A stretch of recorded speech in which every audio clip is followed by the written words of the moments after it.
amigos e amigas do Ninho, a gente acabou de testemunhar, eu acho que um dos maiores absurdos do mercado editorial já visto. A gente escutou aqui ao vivo, né? Muita gente acompanhou a gente o tempo inteiro. Um podcast da Vanessa Bárbara, esse é o nome dela? Vanessa Bárbara, onde ela expõe uma história que aconteceu cerca de 14 anos atrás. Eu vou resumir, porque supostamente quem está sendo apontado como pessoa que ela cita é o dono da editora Todavia. A editora Todavia fez um post, tá? Eu vou explicar o que eu sei para vocês, para que quem tá perdido nessa história entenda e que a gente possa tirar, cada um possa tirar suas conclusões e entender da forma como quer, tá bom?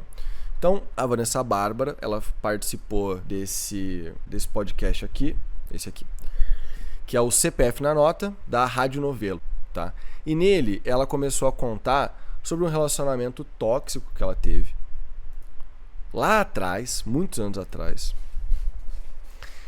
que ela chamou de Tito. Acho que o personagem da história dela se chamava Tito, que está sendo acusado como sendo o dono da Todavia, o CEO da Todavia, né? A Todavia, por sua vez, postou uma nota, um comunicado aqui, comunicado, dizendo, sinceramente, não dizendo muita coisa, não, na minha opinião, não foi a melhor estratégia. Os comentários estão esculachando o comunicado por ter sido um comunicado muito amplo, que não fala sobre o caso direito. Eles não falaram que é mentira, nem falaram que é verdade, eles só falaram que eles apoiam a revolta, né?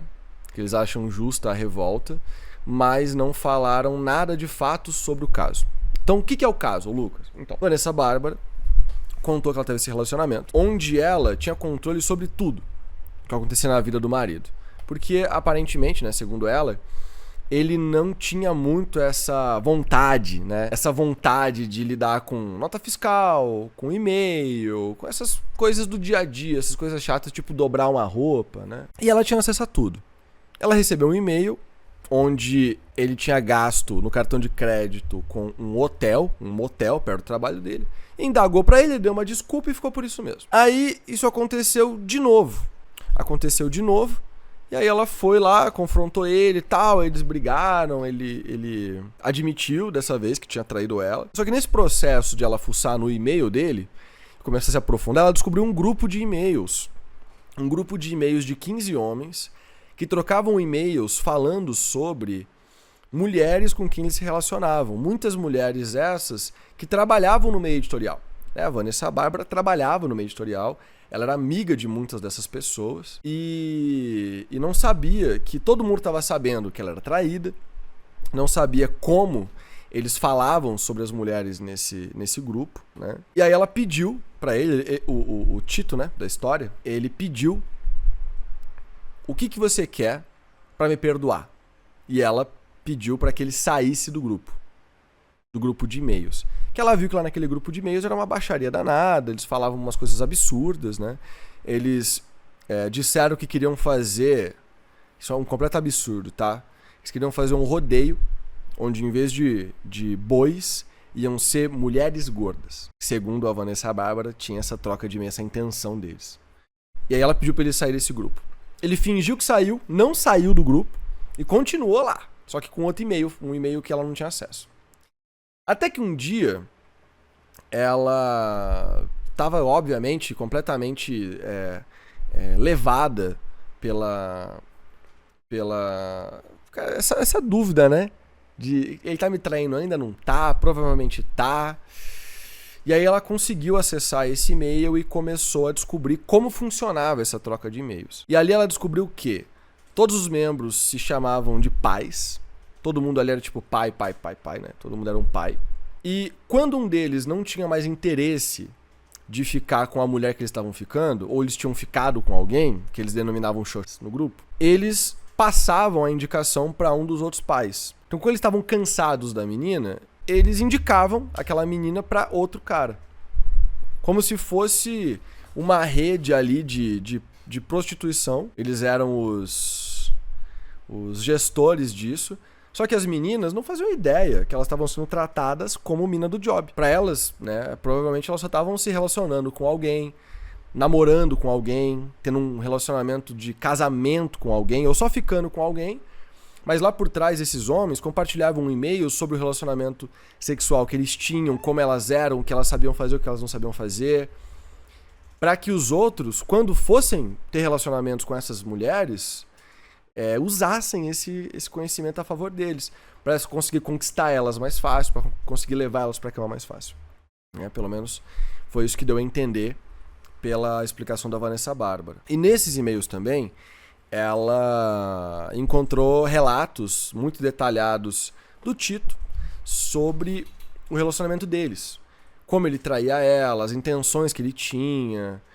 E ela estava sendo exposta e humilhada para pessoas que ela tinha um relacionamento muito próximo, né? Amigos muito próximos, que ela não sabia que faziam parte de algo tão absurdo.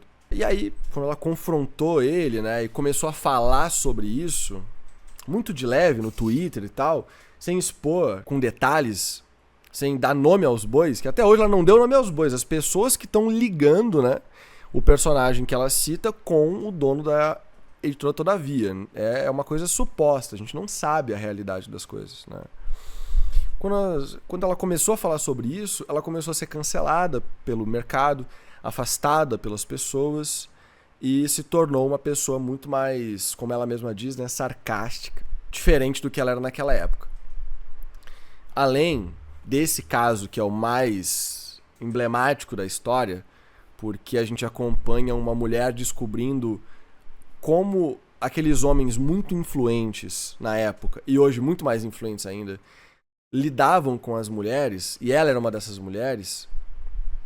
Ela também estava sendo tratada dentro do relacionamento dela com grosseria, com violência. Era um relacionamento que a gente realmente pode chamar de tóxico. Sem demagogia, sem levianismo. Ela era uma mulher que estava sofrendo abusos psicológicos, né? Pelo menos supostamente, pelo que ela fala. Onde o namorado, o marido dela, falava para ela aumentar a dose do antidepressivo, colocava ela numa circunstância onde ela estava tendo transtornos psicológicos, e por isso que ela enxergava que ele fazia essas coisas de errado, e não que ele estava errado. E isso tudo não é só uma questão de ser pesado, são crimes. São questões que, de fato, cara, não é tipo, pode acabar com a carreira de alguém. A gente não pode ter esse tipo de comportamento na nossa sociedade. Eu acho que não é só uma questão sobre editora se posicionar, é uma questão sobre todo mundo que está envolvido se posicionar de forma aberta, transparente, e admitir a cagada e ver o que acontece depois. Porque isso não vai morrer, baixar a poeira. E se nós, como sociedade, como mercado do livro, que é majoritariamente consumido por mulheres, mas as posições de poder não estão na mão de mulheres principalmente, e olha aqui, eu, um homem, fazendo um vídeo sobre isso, né? Então é mais uma prova disso. Esse tipo de atitude não vai morrer, porque a Vanessa Bárbara cita no final da fala dela no podcast que esse ex dela hoje tem uma editora, que as pessoas estão achando que é a Todavia, né? Todavia soltou um comunicado sobre, dando a entender que mas eu não vou fazer juízo de ter certeza de nada, esse que é comunicado, né?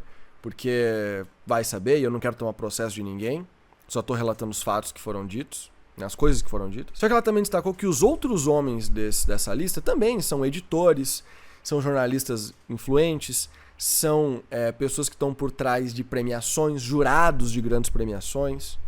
São pessoas que hoje no mercado decidem como as coisas funcionam e não funcionam. E são pessoas que, alguns anos atrás, estavam querendo fazer um rodeio usando mulheres ao invés de boi. Já é um absurdo o rodeio.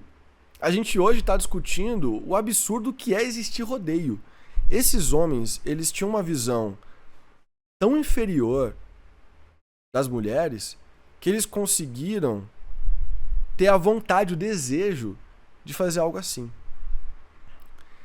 Eu sinceramente espero que as coisas sejam explicadas, que tudo fique de forma limpa, transparente, que as pessoas envolvidas se manifestem, porque eu me sinto até desconfortável hoje de estar no mercado editorial, de estar buscando o crescimento para minha empresa, um crescimento para o mercado que eu acredito que é...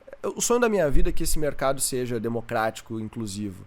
que as pessoas possam fazer parte dele. E eu fico imaginando, poxa, será que essa pessoa com quem eu tô conversando e que eu quero que ela abra uma porta pra mim, uma porta pro mercado, será que essa pessoa faz parte desse clube? E não tem como a gente ter certeza de nada. E é isso que me assusta. De não saber se eu tô falando, conversando, negociando com um possível assediador, um possível misógino ou não. Esse é o resumo da confusão. Vou te lembrar de comentar aqui sobre tanto esse caso, quanto se você já passou por algo assim, se você conhece alguma história assim, né? Vamos transformar os comentários num lugar onde a gente pode discutir esse assunto. Também deixa o seu like e inscreva-se aqui nesse canal, tá bom? Um beijo pra todo mundo, a gente se vê por aí. E lá no Instagram a gente continua com a cobertura, né? As coisas que forem aparecendo eu vou comentar nos meus stories, no Reels. E pra quem quiser escutar o episódio inteiro, como eu falei, tá aqui, ó. Rádio Novelo, episódio CPF na nota, com a Vanessa Bárbara. Tá bom? E é isso.